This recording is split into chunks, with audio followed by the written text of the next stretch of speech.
Ciao, oggi affrontiamo un argomento che risulterà scomodo a moltissime persone. Rispondiamo alla fatidica domanda sul perché bisognerebbe ascoltare musica su supporti fisici, quindi su CD, su vinile, su videocassetta, su quello che ognuno preferisce, quando oggi c'è la possibilità di ascoltare la musica in streaming su Spotify, YouTube, qualunque altra piattaforma ognuno desideri, perché ormai c'è stata la moltiplicazione dei pani e dei pesci in termini appunto di servizi streaming. Banalmente diciamo che a priori sembrerebbe, ad un primo sguardo della situazione, sembrerebbe infatti che non vi sia necessità di porsi questa domanda, perché lo streaming di fatto ha già vinto, o almeno sembrerebbe essere così nella maggior parte della testa delle persone, delle idee comuni alla maggior parte delle persone.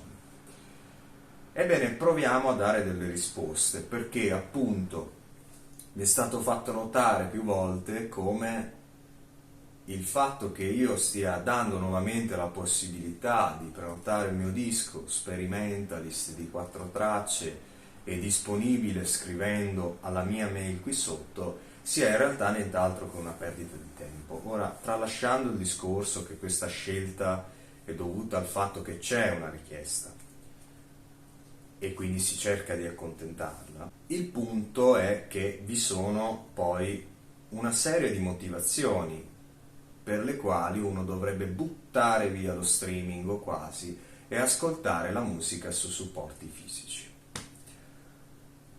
Ovviamente me ne sfuggirà qualcuno, ma ci sono una serie di motivi e proviamo a vederli. Il primo motivo è sicuramente dovuto alla fedeltà della riproduzione audio di quello che state ascoltando, che si ripercuote per forza obbligatoriamente sulla qualità del prodotto che state ascoltando. Che vuol dire?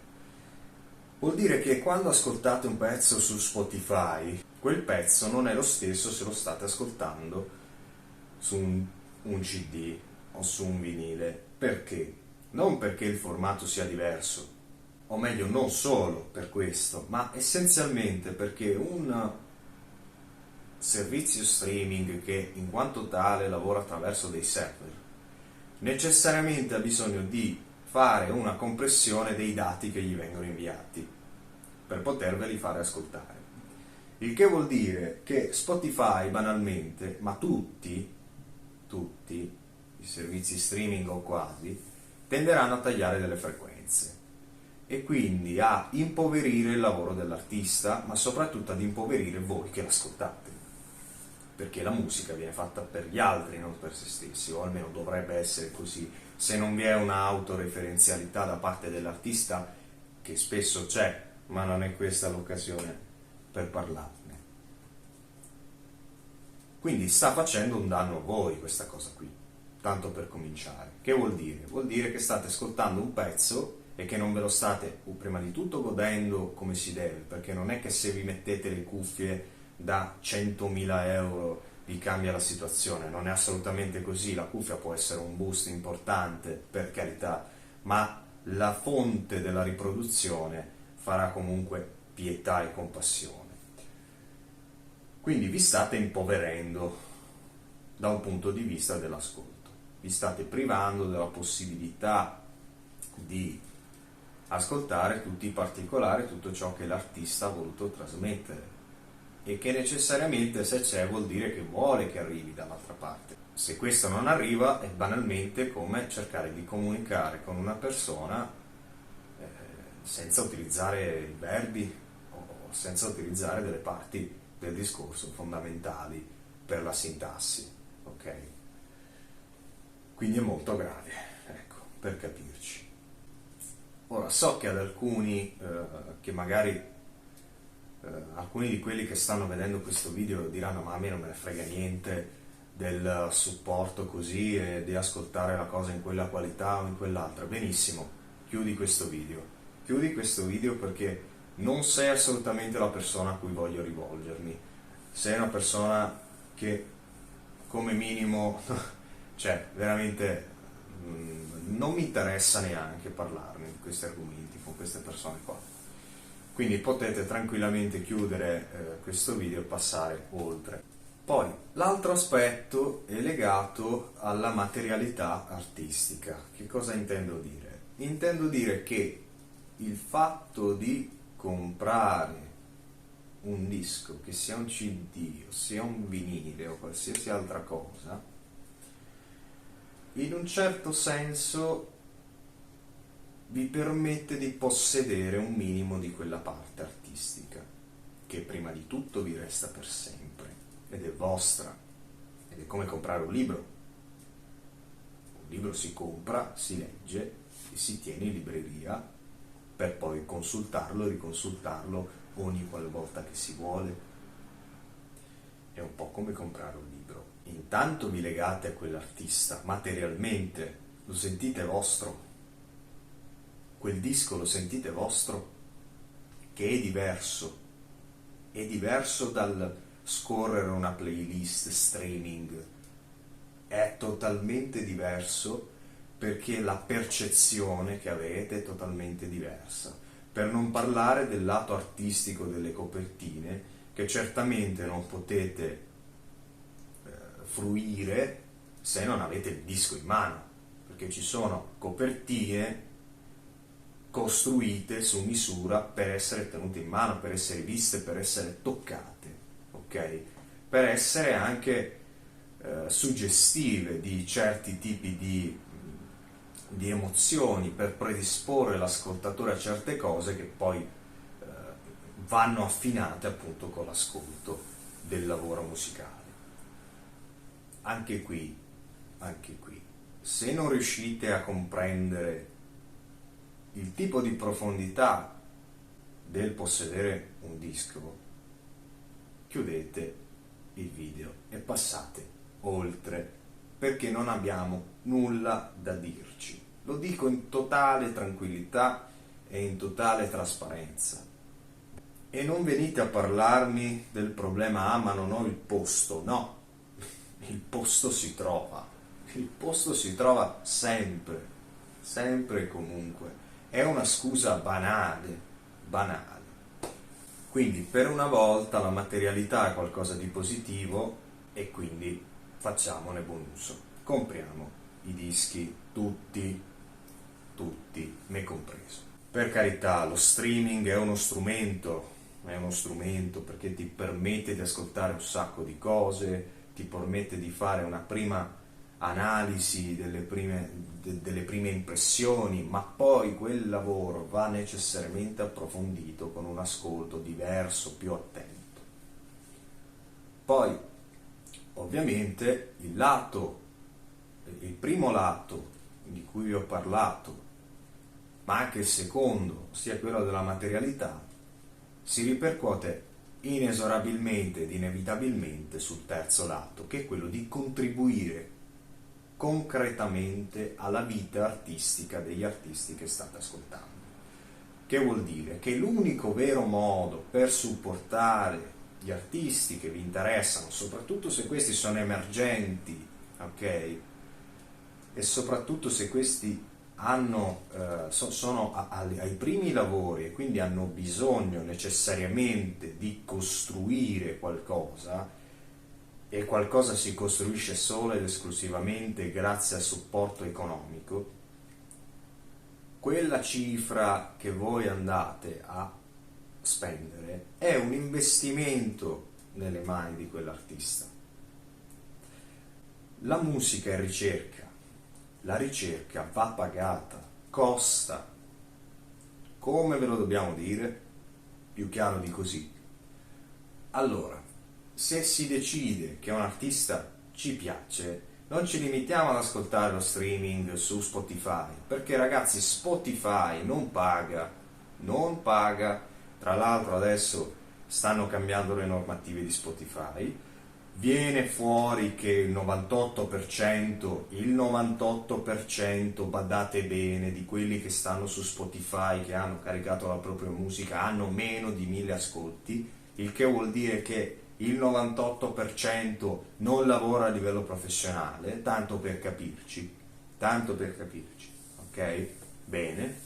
E quindi immaginate quanto possa prendere uno con 1000 ascolti da Spotify, che paga 0,00 e non so quanto a stream, ok? E in realtà quei soldi lì non li vedi neanche, perché appunto adesso c'è un limite: se non fai tot streaming entro la fine dell'anno loro non ti pagano, ma tanto non ti pagano comunque, ok? Quindi non ha senso avere 2 milioni di ascolti su Spotify, perché è assolutamente inutile, è assolutamente deleterio dal punto di vista delle energie fisiche, del tempo che ci si mette dietro, non ha assolutamente senso perché non paga. L'unico modo per sostenere i vostri artisti è mettere mani al portafogli, punto e basta. Sganciare un minimo di soldi per sostenere l'arte, che è ricerca, vi ripeto, ricerca.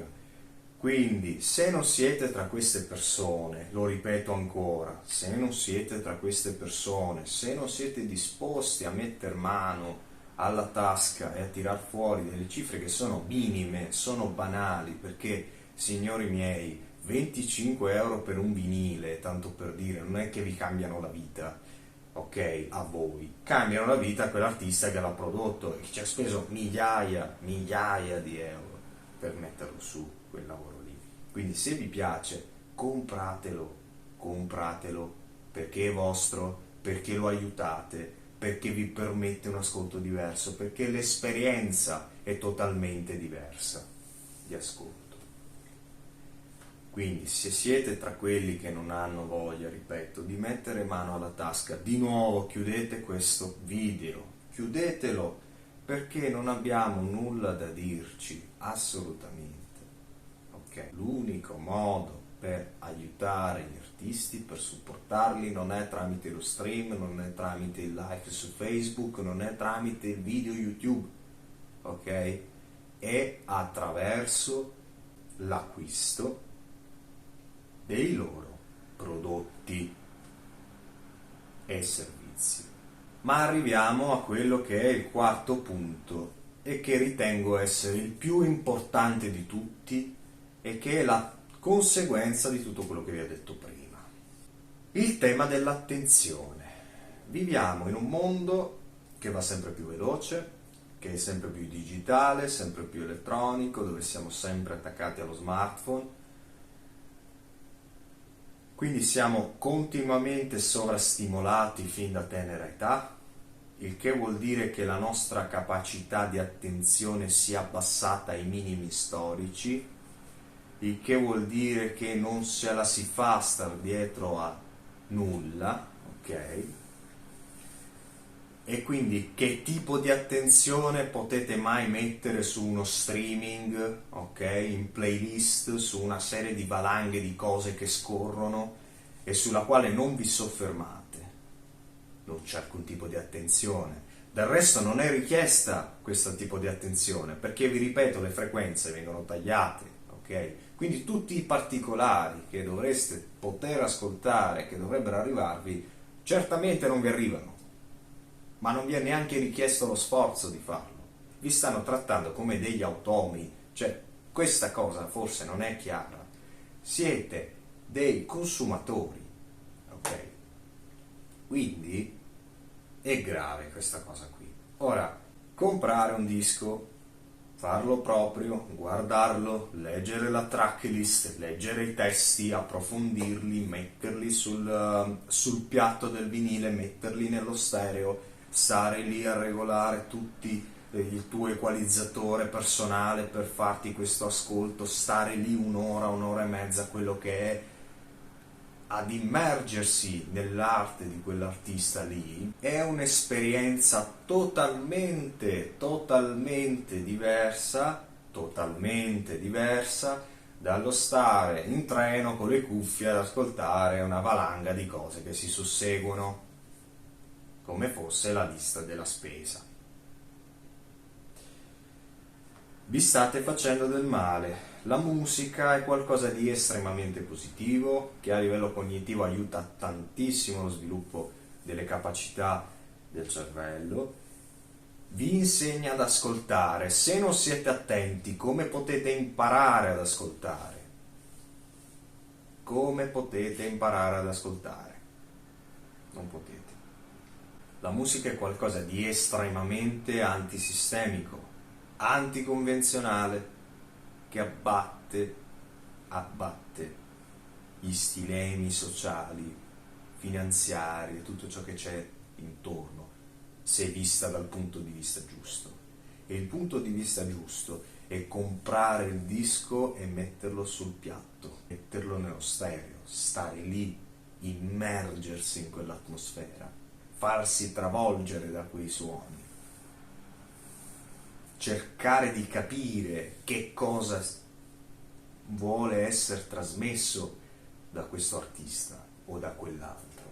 Quindi, in conclusione, meditate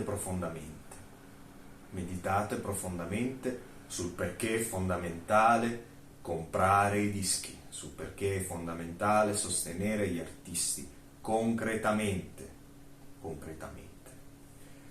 perché poi non ha senso lamentarsi e dire ma nella radio gli artisti sono tutti uguali, ma nella playlist sono tutti identici, ma non c'è innovazione. No, l'innovazione c'è, ma uno bisogna andarsela a cercare, perché è tutto saturo, ok? È pienissimo di cose, quindi o siete voi a cercarvela o se aspettate che l'artista arrivi da voi è un po' difficile, perché siete sommersi di prodotti. Quindi 1, fate una vostra ricerca. 2, quell'artista va sostenuto, perché può continuare a fare quella cosa lì e va sostenuto economicamente, non a parole, non con giudizi del quale quanto è bello il tuo disco, chi se ne frega, perché quel disco poi rimane lì e finisce lì, perché l'artista non può sostenersi, ok? Quindi oggi è più fondamentale che mai che contribuiate economicamente allo sostenimento di quell'artista, al sostenimento della ricerca di quell'arte, altrimenti non ha senso star lì a lagnarsi, basta lagne, passiamo tutti ai fatti concreti. Cambiamo questo modo di pensare, cambiamo il sistema. E non lo si può fare solo se io parlo a voi, bisogna farlo se anche voi siete d'accordo con me e fate quello che bisogna fare. Bene, detto questo era un video appunto per rispondere alle obiezioni che mi sono state fatte e vi ricordo che Sperimentalist, disco di 4 tracce, rock sperimentale, post-rock, alternative rock con elettronica, musica sinfonica, spoken word e cantato, è disponibile adesso e potete prenotarlo scrivendomi alla mail qui sotto. Grazie, ciao.